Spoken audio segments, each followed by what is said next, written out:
Good afternoon. We are right at 12 o'clock, so we're going to go ahead and get started, realizing it's right in the middle of your day.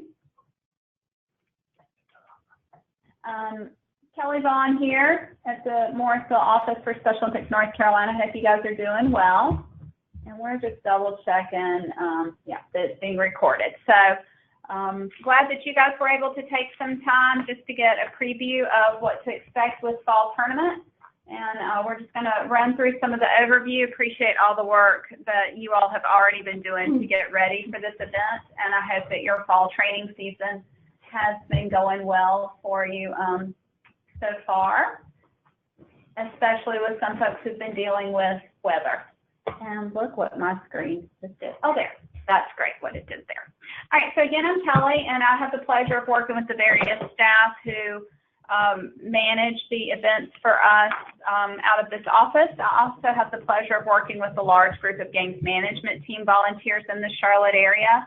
Elizabeth Knightley is the volunteer who serves as our games director for this event. She's very involved with the local Mecklenburg County program, and she was our games director last year, so we're excited that she has returned. Because we are in the middle of the workday, she may or may not jump on this call as we go through it. So if she does, I definitely will give her a chance just to say hello and welcome you all to this event as it's entering its second year in the Charlotte area. But we have got a very strong group of games management team volunteers who have already been doing a lot of planning meetings and getting ready for this event. And that's definitely the key to our success is to have volunteers at that level. And for so many of you who come to our events on a regular basis, you see those games management team volunteers at your venues, and just know that we definitely rely on them greatly for everything that happens with the game. So I already acknowledged that you guys have been doing a lot of work, and I know training is in full swing. So with that, I just want to reiterate that we certainly believe very strongly. We all love events. We love fall tournament, but we definitely believe that the true work that's happening for Special Olympics North Carolina is happening there at the grassroots level. And the trainings that you all are offering for athletes in your communities, the fact that these guys get together on a regular basis, they are learning new sports, they're working on their sports skills, they're having the opportunity for activity and for fitness, they're having the chance to be with friends and peers. There's just such incredible value in that, and we appreciate you all sending us those rosters so we can really see how many athletes are getting exposure to that regular training. And again, what we're looking for is names of everybody who's doing training, not just those who may be selected to move on to a state level event, but those that are really getting to be a part of what you've got going on. So I appreciate everybody getting training rosters into us, and then providing all of the supporting paperwork that goes with that, the athlete participation form, unified partner forms, and of course volunteer screening forms for all those coaches and chaperones that are working with your program. We will always say it, to have those forms completed at the start of your training season so that people are officially signed up to participate with your program is key. And so this is where we really push that timeline out to start gathering that information early so that it's really happening when it needs to be happening anyway. And so I'll also mention the new athlete participation forms. We have rolled that out, as many of you know. And with that, we are not pushing that everybody has to use that new form this year, but it's rolled out, so you have this year to really start introducing it to your community and start getting folks in the habit of seeing the new form, but also very importantly, that the every 3 years renewal period will always involve a physician's signature on that form. So for those of you who've already started using the new form, please do continue to let us know how it's working for you, provide some feedback, and certainly let us know of questions that you're getting about it. But this time next year, we're all going to be using that new form. So quota, everybody's favorite topic, and I say it many, many times. I know you all have to hear from us on quota for these state level events, and please do know that it is just a regular part of event management, and that whenever we look at sending athletes to competitions outside of North Carolina, we go through the same process. That's how we get our slots for the World Games. That's how we find out how many athletes we can take to USA. We do exactly what you've done, request, this is how many we'd like to bring, and then that event really looks at what's called triple constraint. How much time do we have, really the scope with facilities, how much we've budgeted, excuse me, but very, very importantly, how we can make sure that we are providing a quality event. We just don't want to cram everybody in there, and it's just a terrible experience for everybody. That's not what we're going for. We're going for considering all these things so we can have a really great event. And I've used the analogy before. Think about having a birthday party for your kids, one of my least favorite things to do, honestly, because it's a lot that goes into it just with logistics, but your kid wants to invite everybody in their classroom. They want to invite everybody at their Sunday school class. They want to invite all the friends in the neighborhood. And at some point, you have to figure out, how many kids are you going to take to the Defy Gravity trampoline park and invest in and have room in the birthday room for and order enough birthday cake for. I mean, you've got to really look at your numbers to make sure that you have a good quality event, even though we know your kid would like all those people to come because that's a whole lot of presents. But there's a lot more that's involved in the planning. So, sorry, I'm losing my voice. With quota, I appreciate everybody already sending in your requests, and we are looking at those numbers now. And please be assured that we look at it every which way to accommodate as many as we possibly can, again, considering the time, the facilities, everything else that goes into it. And we are still dedicated to getting those confirmations out to you by this Friday. So continue what you're doing, educate your folks that attendance at state level events, it's not ever a guarantee. It's a plus, and we'll have to get that information out to you soon so you can share it out with your participants. And then once you get your quota, of course, our next big step is registration. And we do have the link for all of the state level event registration forms on our webpage, and we'll be sending a copy out to that again as we get closer to all of you, but just don't forget that on the resources page, bear with me, good people, there is a state level event registration link. And then you can see there with that accordion that you can see this timeline that we're all talking about, the due date of the 16th, and links for all of the forms that you're going to need to complete. The one form that is not on here is the spreadsheet that we send out to you, and that's going to have the names of all of your good people that you have submitted forms and training roster lists for. So that is the one thing that we need to send your way coming next week once we've got quota confirmed, and then you've got that time to complete all of your registration. So again, October 16th. So if somebody's name was not on your training roster and has already submitted a current form, they are not eligible for this year's fall tournament. So I'm not the only person sitting in this room, and I am going to give other people a chance to talk. And so at this point, I'm actually going to get Andrea Stan to talk a bit about the coaches meetings and the format that we have used for the past few years with these events. Hi, everybody. Again, this is Andrea Stam. We are doing really got some really great feedback from coaches about having this information before the tournament, and honestly, it really helps us address any questions up front and be able to kind of hit those last minute things that we may need to tweak. So we are doing the Thursday, November 1st coaches meetings.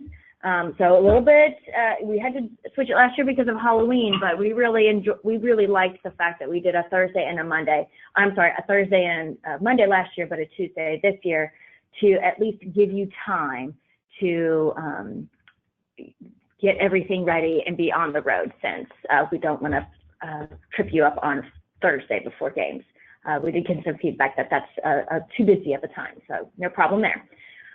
We are splitting out the skills coaches meetings again because it's something we also did at fall tournament last year and summer games, and felt that was a good way to also address any of those last minute questions or give all of our skills coaches a good heads up as well. So all of our coaches meetings will be via webinar. They are mandatory. They will be recorded. If a coach cannot make the actual scheduled time, they can listen to the recording, and that will count. Of course, as always, there's a nice little secret password that's added at the end, and that's one of those pieces of information that they're going to have to pass along. That was great. Thank you, Andrea. I do want to go ahead and say at this point, as we start getting into more nitty-gritty, if you do have questions about anything that we're talking about, we're going to handle it as we have been with other conference calls. There is a spot where you can type it in if you're logged on to the computer. And if you're not logged on and you're just on your phone, you're welcome to text Nathan Brookins or Andrea or me. And if you don't have any of those numbers in your phone, Nathan is now going to give you his number because I'm going to make him get all the text messages. Hey, everybody. It's Nathan Brookins. My number is 919-996-9720. So that's 919-996-9720. Nathan also appreciates dad jokes. So send it his way that you like. Good. So do let us know if you have any questions as we go along. So let's take a look at just the overall schedule for this event. Very little has changed from what we had last year. The first thing that's going to catch your eye, of course, is Friday divisioning for tennis. So sit on that for a minute until we talk more in depth about tennis and what's planned. But otherwise, divisioning on Friday, 1 to 4 for bocce, for basketball team, soccer team. And then we'll get you guys all checking into the hotels in that area. And we do have it with dinner on your own. We're going to talk a bit more about that in detail. And then opening ceremony for Friday night. Saturday, the usual schedule that we've had, breakfast at the hotels and competition all day. Dinner on your own again. Saturday, we'll talk a bit about that. And then, of course, we have to have a dance in Olympic Town Saturday night. And then we'll wrap things up on Sunday with competition in those various sports. And we'll go through all of that. So pretty typical overall schedule that we have planned for you all. And again, we'll circle back to some of the details. Andrea and Nathan pointed out that the hotel room picture that's been added to this is certainly the hotel that all of us are staying in, because look at that fancy corner suite we all must be staying in. We are right now looking at about 15 hotels that we're going to be using in the area. We were in about 24 last year. And part of that had to do with us being new in the community and hotels not being as inclined to give us large blocks of rooms.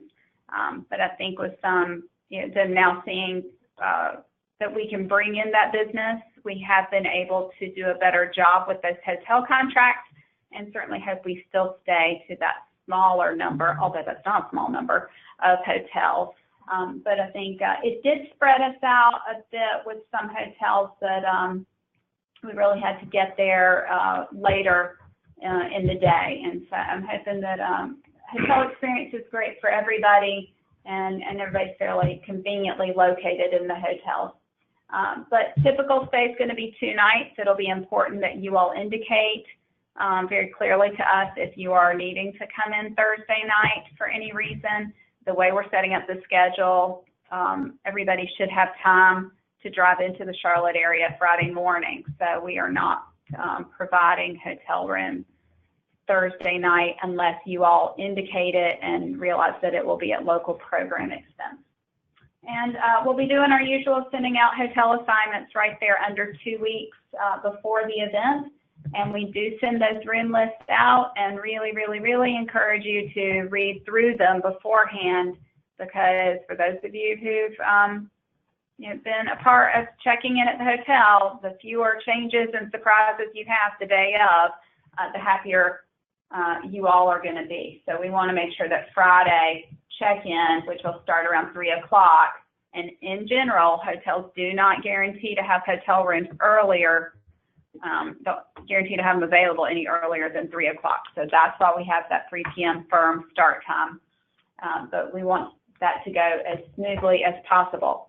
For many of you who have Friday divisioning, that does mean that's where we keep that HOD free so that you can make sure your folks get to divisioning, and then ideally the HOD could come on over to the hotel, go through the whole check-in process.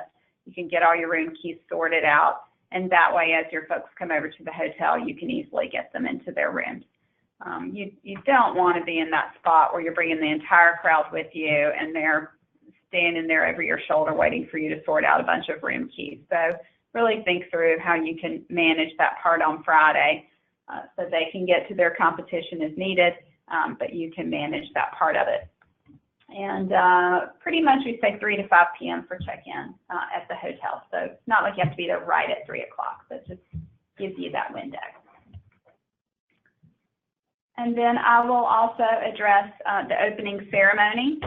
We are very excited that we will be returning to Bojangles Coliseum, a landmark in Charlotte, the Queen City, right there on Independence Boulevard.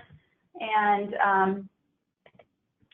again, it is an indoor facility that we're able to use. We'll be celebrating the 50th anniversary as we've been doing all year long, and have some good things planned for this ceremony. We will be sending a lot of information out about parking. It's pretty straightforward where you need to park, but everybody needs to be aware of many things, right? It's Friday in Charlotte. That's just kind of rotten all around when it comes to traffic. And so that is always something you just want to be aware of. You're not going to be able to do much about it, but to really just make sure all your people really understand they've got to allow time and they've got to just be patient with it. They'll get there. It will all be fine.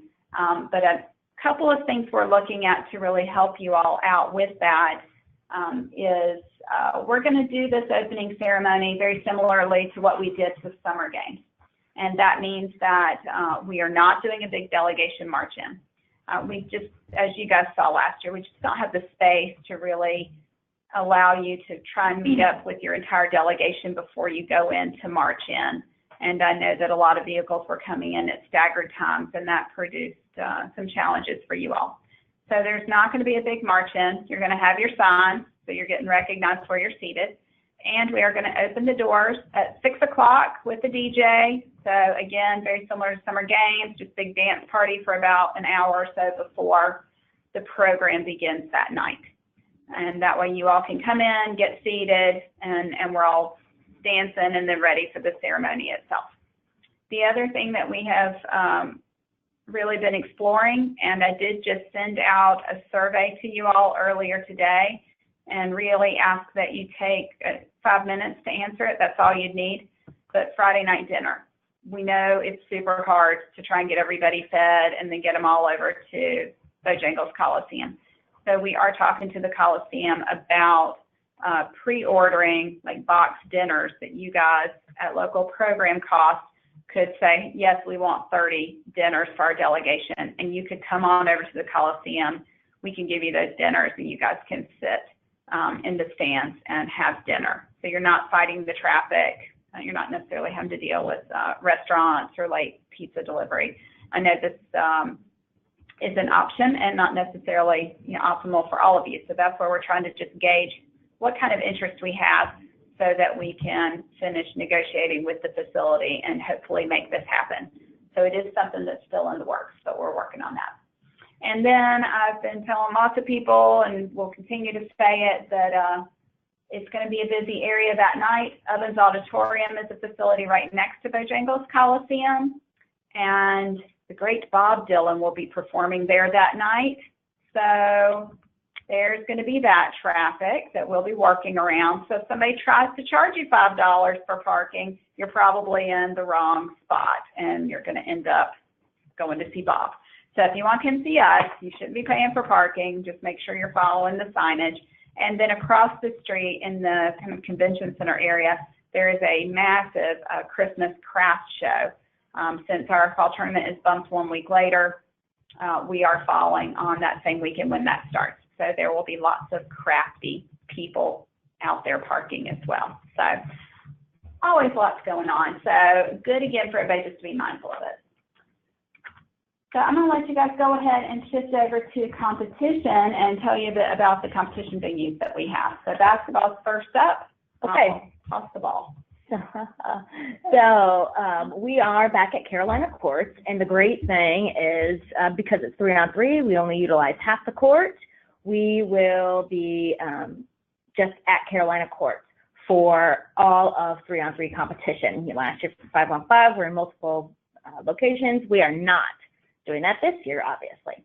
So to reiterate that athletes that participated in 5-on-5 cannot participate in 3-on-3. These are two very different levels of competition. Your 3-on-3 is your, you kind of lead up to fall court. We will, of course, be offering masters. So those ones who were masters before, then obviously welcome back. And then if you do have a team that you would like to move to masters, you need to contact the sport department before you take a 5-on-5 team that is moving to masters. And as we had previously discussed, when we added this competition, masters is for those athletes who have played 5-on-5, but they are not physically able to play 5-on-5 on that full court due to age, physical limitations, etc. So, but these are obviously our athletes who have great basketball knowledge. No change in Friday divisioning out at Carolina Courts. Saturday, round robin, Sunday, brackets and awards, and then, of course, schedule distribution is very similar to how we've done in the past, sending out a text blast, sending out the emails, posting on the website. So nothing's changed there.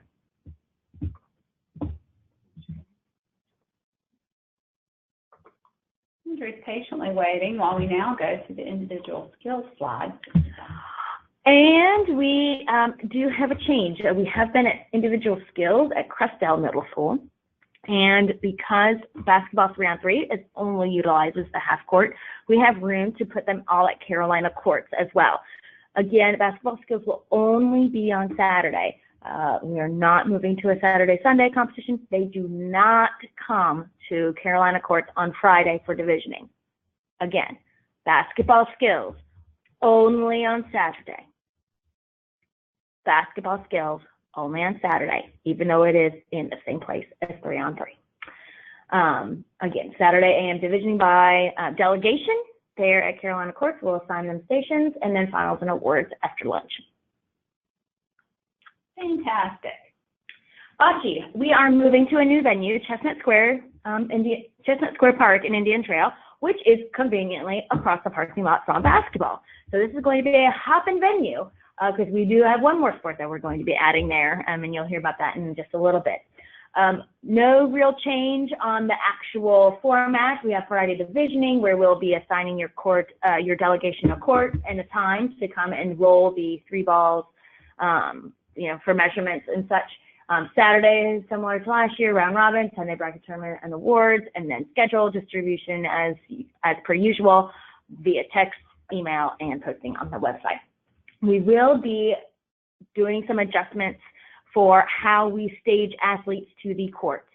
You will get more information at the coaches meeting, and we'll also try, if we can, get that information out to you before then so you can review it and have questions.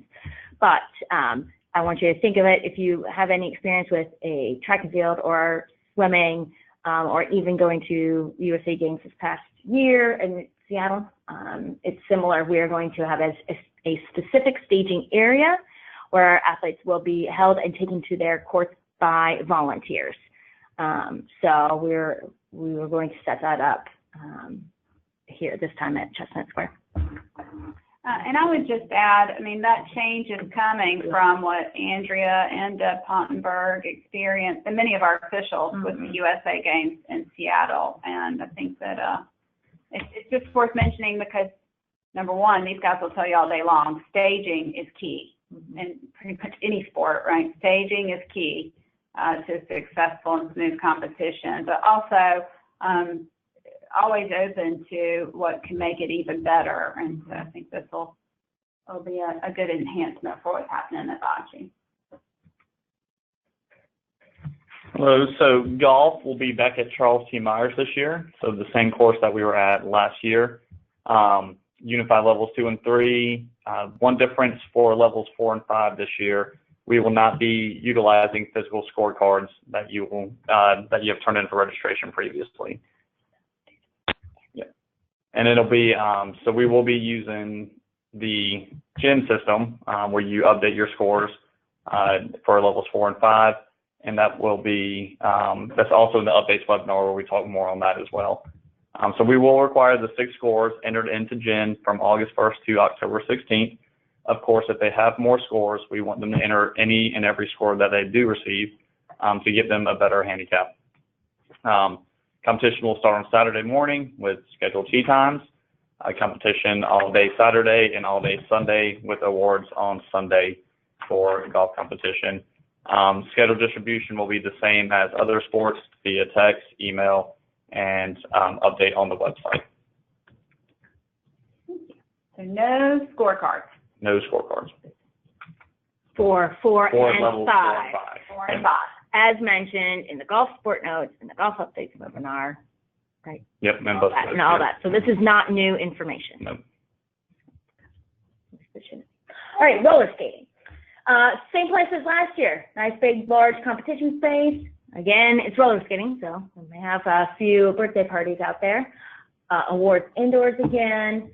We do need you to submit the qualifying times with registration, even though we do preliminaries on Saturday. It helps us ballpark about how long races are going to take, and also helps us catch anything that we may need to address with any coaches in terms of athletes that might not be registered for appropriate events. So we want to catch that before we have competition on Saturday.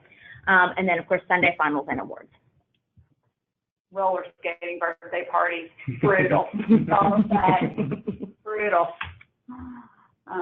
Soccer. So soccer will be back at Colonel Francis Beatty Park, same place as last year.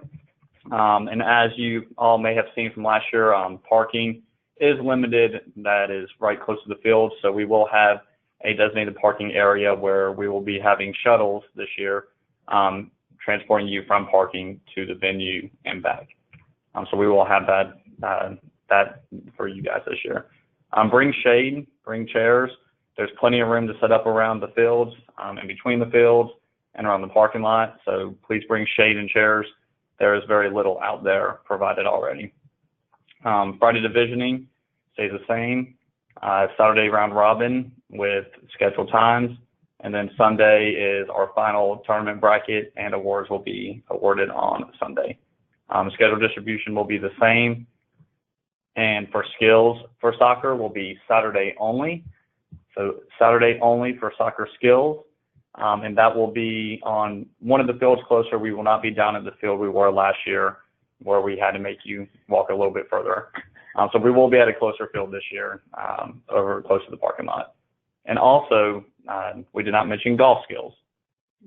So golf skills will be both Saturday and Sunday. We will be, for Saturday, assigned by delegation, and we'll place them at stations. And then final divisions will be posted at our normal scheduled distribution for Sunday competition, for final competition on Sunday. Good catch, Nathan. Yeah, good. And then you want to mention that you guys are going to have 7v7 soccer competition? Yes, we are going to have 7v7 competition on one field. So this is our first year in introducing 7-a-side soccer. So this is a new addition that we're looking forward to. Good. Excellent. So yeah, looking forward to some good competition all around and some additions there. And then I just reiterate for soccer again, the more people are given a heads up that they need to plan time for parking, possible shuttles, remind them they can drop off and then go park. It's a big park. It's busy. There's weddings around in one part of the park that just kind of throws things off. So just keep informing your folks so they're prepared for it and not caught off guard. Now on to tennis. I want to hear sound effects for that. Dot. So tennis is what we're all here, I'm sure, to find out about. So if you haven't listened to anything else before this, please listen now. So tennis Friday divisioning will all be at Chestnut Square Park, not for individual skills, but this will be for short court and full court athletes only. And it will all be at Chestnut Square Park. We will be starting earlier, and we will start with local athletes early that will not require travel into the Charlotte area. One difference for this year, we will not be doing mini games. We will not be doing tiebreaker games as in years past. We will be going through the ITN assessments for each player. And I will say that the ITN assessments are brand new for us this year. We still, for everybody, yeah, it's brand new for Special Olympics and globally, that they have switched to that. So we do want you to complete the ITN assessments for your registration to the best of your ability and the best that you can. One thing we would say is to really focus on your level 2 short court athletes, because there is a new ball for short court athletes and for individual skills. And those updates are in the update webinar and the coaches' modifications and the email that we have sent out to you all. So we are using the red felt ball, not the red foam ball. Yeah. My goodness. Big difference. Saturday individual skills will be at Chestnut Square Park, so the same place that we will have Friday divisioning. Individual skills will be there. Saturday morning we will assign them to a court by delegation, redivision for final competition on Saturday afternoon, and then awards at Chestnut Square Park. And full court and short court are still to be determined on the location. We are very close to finalizing that location. But we can say that they will be together for Saturday and Sunday competition. Do expect them to be about 30 minutes away from Chestnut Square Park at a minimum for the location. And again, we have that new ball for level 2, the red felt ball. Competition and awards are final on Saturday and Sunday, and the schedule is dependent on the quota and our facility, so we'll be informing you of that here shortly. And there is a possible need to limit the number of doubles, and we have sent out the survey that we would like for you all to complete on your intentions there. Know how many doubles. And that's to know how many doubles you have, because if we do not have to limit the amount of doubles, then we won't. But that just because we are going to be at a different facility. We are trying to play the game as best we can in order to invite the most amount of athletes that we can. So we just want to have all the information in order to give you what the quota that you've requested, obviously, as best we can. Yeah, so a couple of things just to finish that out. You know, we are moving tennis from the facility we used before. Charlotte Indoor Tennis was very gracious to work with us last year, and for several reasons that just did not work out this time around. We certainly recognize that parking was our biggest challenge out there, and we've really done a lot of work in looking at possible tennis venues in that area to make sure that it is appropriate for what we all need across the board. And there is a very big tennis tournament in the Charlotte area that is taking up a lot of those possible facilities. So, but as Nathan mentioned, we're pretty close to finalizing something, and should have some information out shortly. But hopefully this gives you the information you really need, and I know that's planning your transportation. So again, you know that full and short court are going to be together. As Nathan said, that's going to be a venue a bit further away. You know that tennis skills is going to be at Chestnut Square Park for Saturday. And then you know that everybody's going to Chestnut Square Park on Friday. Match play. I don't know. Skills division.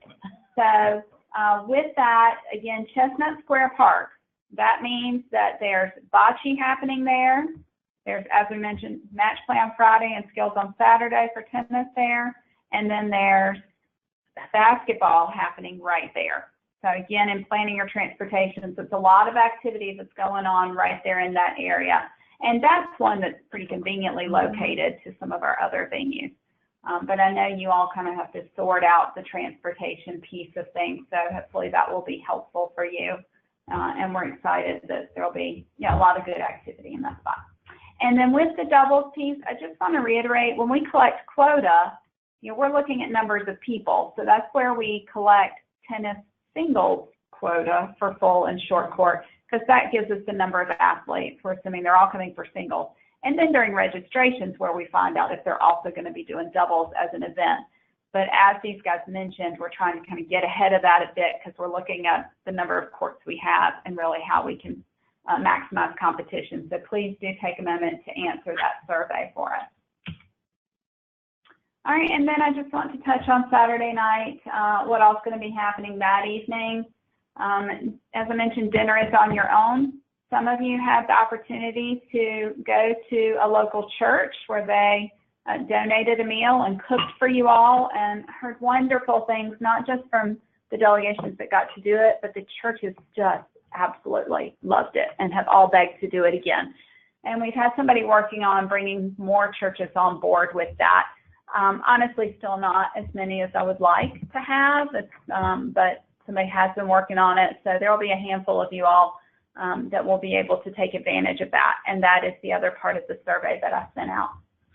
We're also looking at using the cafeteria at Butler High School, and that's the site for the dance, and having a meal catered in, like from Golden Corral, and seeing how many programs would like to pre-order that dinner at local program cost. And you could just come to Butler, have dinner, and then you would be around for the dance and everything else. So please do answer with that on that survey if that's something you're interested in. But otherwise, you have the chance to just do dinner on your own Saturday night. And then, of course, the dance.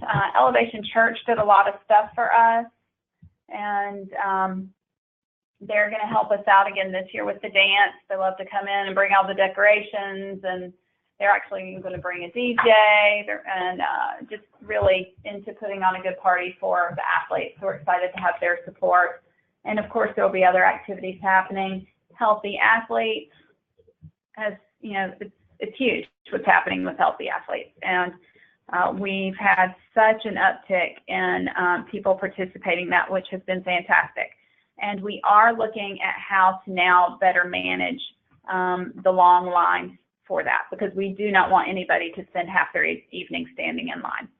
So I think you're going to see some stuff coming out with HOD packet, and then also Saturdays we send some updates about how you can, number one, schedule times to come by healthy athletes, but more likely kind of like handling handling lines at restaurants, where you come up and we get your phone number and say, we'll bring you back in about 20 minutes, and we text you when it's time for you to bring your group of athletes. I think we're really going to try and manage that a bit better, so that it's a good use of your time and you're not standing around in line, because we still want to get as many athletes as we can to be a part of those free screenings that are offered. Vision, hearing's going to be there. I think dental's definitely going to be there.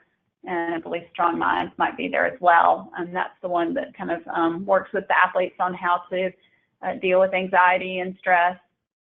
And so there's some really good services there, and we do want to get as many athletes as we can through there. And then, as I mentioned, we're still celebrating the 50th anniversary. So we will definitely have souvenir sales throughout the weekend, and then we'll definitely have souvenir sales at the dance. And those of you who went to Butler last year, now you have the lay of the land. It's basically one big loop, and the souvenirs are down on part of that loop. So make sure you don't miss out on getting by there so you can get your souvenirs just in time for your Christmas shopping. I think I do have one note of somebody mentioning they didn't get that email from me. So anybody else, if you want to email me, text Nathan, or pop it up on the screen, I'll make sure that I resend it after this meeting. And so that kind of gets to communications. We really take it very seriously that we are trying to push as much information out to you as we can. And I do want to make sure pre-event communications, you guys know that you can reach out to us at any time for help on this stuff. We'd much rather you ask than us not hear about it and things not go well for you. And we're really counting on you to make sure that all of your coaches and families everybody is well informed and has this information in hand, and that's part of the reason we put so much up on the website. But during the event, it's always worth reminding everybody that we're going to be nice to each other. I mentioned our key volunteers, and then we'll have over 1,000 day of volunteers helping us. If you're getting frustrated, stay nice, but call one of us. You know, let's make sure we're showing the volunteers appreciation. And that does mean if you're having a problem, you need to let one of us know. I mean, if Ari mentions me, Andrea, Nathan, and that's just a sampling. Obviously, your community resources folks, Lauren Bruce, Lindsay Waldron, and we have just named our East Community Resources Director, and that update's just going out, but it's on the updates page. Don't call her too much yet. Let's give her a break. But call somebody who can help you out. And obviously, we'll put you in the right spot.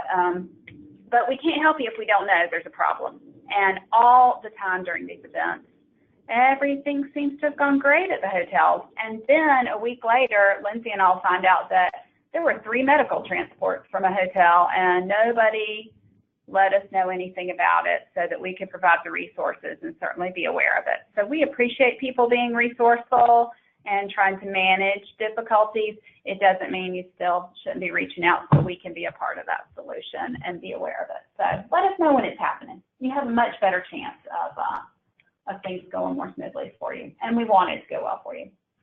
We're going to continue to do a lot of texting. You're going to be on the big group text blast of major updates for the entire event. Sports staff has gotten in a very good habit of sending out their sports-specific texts during competition at the venues, and I think it varies some sport by sport on how we found that can be helpful. But you're going to be getting these text messages, and the sooner you kind of give your folks a heads up that's coming, the better, because every once in a while we have somebody opt out because they're like, I don't know what this text is, and they opt out. And once they do that, it's actually very difficult to get them reactivated in that system. So just give them a heads up. That's going to be coming their way so we can make sure everybody's informed. And so you know, we take everybody who is assigned the sport, so let's say golf, if you are part of the delegation, and you are, regardless if you are a coach or a chaperone, your number is put in there because we want people associated with the sport part of that text message. So if they want to opt out and they really don't want the updates, hey, no problem. But, you know, I would wait. Tell them to wait, then they start getting updates when they realize, oh, wow, this is actually good information, and I'm glad to be getting it. And we promise once fall tournament is over, it's not like we're going to be texting a Merry Christmas or something. Well yeah. Its purpose is strictly for during this event. Mm-hmm. So, and then of course there's the communications on all the updates, the schedules and divisions. I'll let these guys just speak to how they share that out. Well, as we mentioned, you know, we do send that text blast out once it's ready and up on the website, and we also send the email out. And, you know, we send out a lot of emails because there are a lot of you. And in return, we get a lot of bad email addresses. So as you are looking at your coaches, looking all that, if you know or if they know that they have updated their email, just send it to us. Send us an updated email. Please obviously give us the person's name as well. But we can fix that in GMS so that way once we pull it down, we can hopefully pull the correct email address and get rid of the old email address. Because I don't know whose email it is that's bounced back to me. All I have is a bad email address. So they're in the height of things during that event. Yeah, it's definitely good to be reaching as many people as we can. So I'll wrap up on the communications piece, and that's bringing us to the end of our presentation. So if you had a question and you haven't asked it yet, now's your chance again to send something in either through this webinar function on your computer or to text Nathan, and I'll just get Nathan to do your cell one more time. Cell phone number is 919-996-9720. So 919-996-9720. And so with that, we do want to hear your questions. We want to make sure we're kind of giving you a good heads up. You do get that huge bit of information with the head of delegation packet that goes out 2 weeks prior, and that is the web page that has links to absolutely everything for you. And as I mentioned, if you find that you don't have that email from me with that survey link, shoot me a note or send Nathan a text and we'll get it resent to you. And then I think right now we just have one question. I'll let Andrea revisit. Yeah, we'll answer that in a second. I just really want to reiterate, please, the head of delegation webpage is not super secret. So many times, coaches, people tell us, well, we just got this information yesterday, which let's all just acknowledge that they probably didn't get it just yesterday. But that's when they read it. So as much as you can encourage, and I'll forward it out to parents because it does have schedules on it. Give that information to people. Information is king, and people feel much better when they have a lot of information. I know I do. I wish we knew where tennis was, but we're going to find that out soon, and we're going to let you know. But the head of delegation information, all of that, and the reason being is we can catch whatever kind of weird, funky things happen. That somebody is listed accidentally as a male instead of a female. Those things. We can catch those things ahead of time and then make those adjustments. But we really need your help in not only reviewing it, number one, reviewing it, because that is half the battle, and number two, making sure that the people that are involved in your delegation have that information. And so going along with that are the coaches meetings. And, we mentioned that they are a webinar format. We do the kind of the week before for the first set, and then the week of for the rest of them. We do record them. My preference is that you are live, that your coaches are live. There is as with all coaches meetings, we require one person from your delegation to attend, and we do take that attendance from the actual registration for the webinar, because you have to get the information for the webinar you have to register in order to get that information. So we take that attendance. In addition to that, it's recorded. Does a recording and listening to the recording count as attendance? Yes, it does. My preference, again, being that they're listening in, they're able to answer, ask questions, because sometimes the questions that they have, other people have, and we're able to address them right on the spot. Thank you. And then we have a golf question. So for golf scores for level 2 and level 3, we still need the scorecards. We still need 6 scorecards at minimum for those for levels 2 and 3. For levels 4 and 5, they will be using the GEN system, which if they are returning golfers, they have already been using. If they're new golfers and they need help with getting set up there, please let us know here at Sports, and we will get them a GEN number. So levels 2 and 3, we still need the scorecards. We need copies of 6 scorecards. And for levels 4 and 5, they will simply input their scores into the GEN system, and we will take it from there. We will see their scores and use those, their handicap for GEN, to division them for Saturday competition.